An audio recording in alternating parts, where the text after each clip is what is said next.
If you're over 50 and feel like everyone else is ahead of you, let me say this clearly: you're not broken, you're not late, and you are definitely not alone. What you're feeling right now, it isn't failure, it's a signal. Here's what most people get wrong. They think feeling behind means they made terrible choices somewhere along the way, that they zigged when they should have zagged, that they missed their window. But that's almost never what happened. What actually happens is this: your priorities evolved, your values deepened, your definition of what matters shifted completely. But the measuring stick you're using to judge yourself, that stayed exactly the same. You're still grading your life using a scorecard that belonged to a younger version of you. Someone with different energy, different dreams, different ideas about what success even means.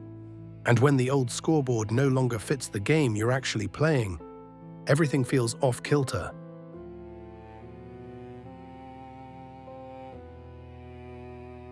Now, I want you to know something important. This feeling you're carrying, it isn't just in your head, it's actually backed by decades of research. Economists and psychologists have tracked something they call the U-curve of happiness. They've studied hundreds of thousands of people across dozens of countries, different cultures, different economic systems, different life circumstances. And what they found is remarkable. Human life satisfaction naturally bottoms out, statistically predictably, right around ages 47 to 50. It doesn't matter if you're in Tokyo or Toronto, rich or middle class, married or single. This dip happens. It's a universal human experience, which means you're not uniquely flawed. You're essentially biologically programmed to feel this specific kind of dissatisfaction right now. But here's what matters even more. Here's the part that changes everything. The data also shows that after 50, the curve goes back up. Consistently. Reliably. People in their 60s and 70s report higher levels of happiness and life satisfaction than people in their 20s. Let that sink in. The decade you might be dreading. It could be the most satisfying period of your entire life. What you're feeling right now isn't the beginning of decline, it's the friction point at the bottom of the curve. You're not falling, you're turning the corner.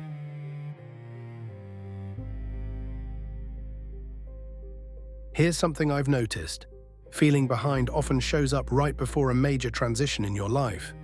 Not because you failed to do something, but because the old path simply stopped making sense. You're no longer chasing speed for its own sake. You're chasing clarity. You're chasing meaning. And that shift, that fundamental reorientation of what you're moving toward, it creates discomfort. It's supposed to. That discomfort isn't weakness, it's awareness. It's your inner compass recalibrating. And at this stage of life, comparison becomes absolutely toxic. You scroll through social media or you run into old friends and you see their vacations, their promotions, their grandchildren, their renovated kitchens. What you don't see is their stress, their debt, their quiet regrets, their sleepless nights. You only see the highlight reel. And then you compare that polished surface to your entire inner reality, all your doubts, all your struggles, all your unfinished business. That's a rigged game. You will always lose when you compare your behind the scenes to someone else's carefully curated performance.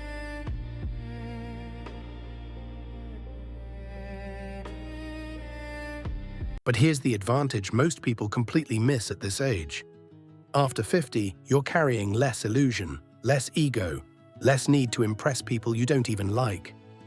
And that's not a loss. That's freedom. You know what doesn't work now. You know which battles aren't worth fighting. You know the difference between what looks good and what actually feels good. That kind of knowledge? A 25-year-old doesn't have access to it. They can't. It only comes from living. And history backs this up beautifully. Think about Colonel Sanders. At 65 years old, he was broke, living on a social security check, driving around trying to convince restaurants to buy his chicken recipe. Most people would call that failure. Most people would say he was way behind. But he wasn't late. He was gathering. He was learning resilience. He was building the patience and the grit that a younger man wouldn't have had. It wasn't until he simplified his entire life down to one thing, his recipe, his system, his persistence, that KFC was born. Or consider Ray Kroc. He spent his entire 50s struggling as a milkshake mixer salesman. Picture that, traveling from diner to diner, pitching blenders, barely scraping by.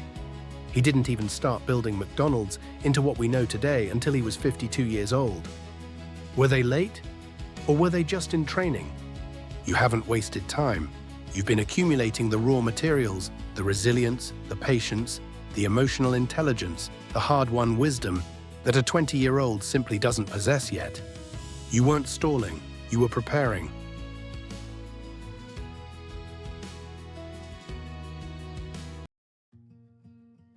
So how do we actually move forward from here? Most people, when they feel behind, try to add more. They work harder, they hustle, they pile on goals and commitments and new projects, thinking that volume will solve it. But real second-act change doesn't come from addition. It comes from subtraction. Progress at this stage of life isn't about dramatic leaps or reinventing yourself overnight. It's about quiet alignment, better mornings, stronger boundaries, clearer priorities, small deliberate moves in the direction of what actually matters to you now. Let me give you something practical you can do today. Right now, if you want. It's called the two-list audit. Take a piece of paper, draw a line down the middle. On the left side, write old expectations. These are the things you thought you'd have by now. The status, the income level, the body you had at 30, the career peak, the approval, all of it. On the right side, write current reality, but not the disappointments. Write your actual assets, your wisdom, your freedom, your skills, your relationships, the things you know now that you didn't know at 25, the resilience you've built, the patience you've earned. Now here's the key, cross out the left column completely. It's a ghost. It doesn't exist anymore. It's a scorecard from a game you're no longer playing. Focus entirely, and I mean entirely, on leveraging what's in the right column. That's your real starting point. That's your foundation. Let's bring this home. You don't feel behind because you failed. You feel behind because your priorities changed, and your measuring stick didn't keep up. Comparison isn't useful anymore. Speed isn't the goal. Clarity is. Alignment is. Building something that actually reflects who you are now, not who you thought you'd be decades ago. This phase of your life isn't the end of something. It's the beginning of your second act. And second acts, if you study them, are often the most meaningful parts of the story.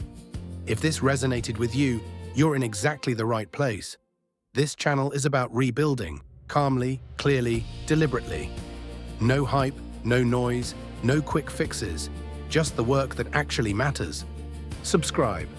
Let's get to work.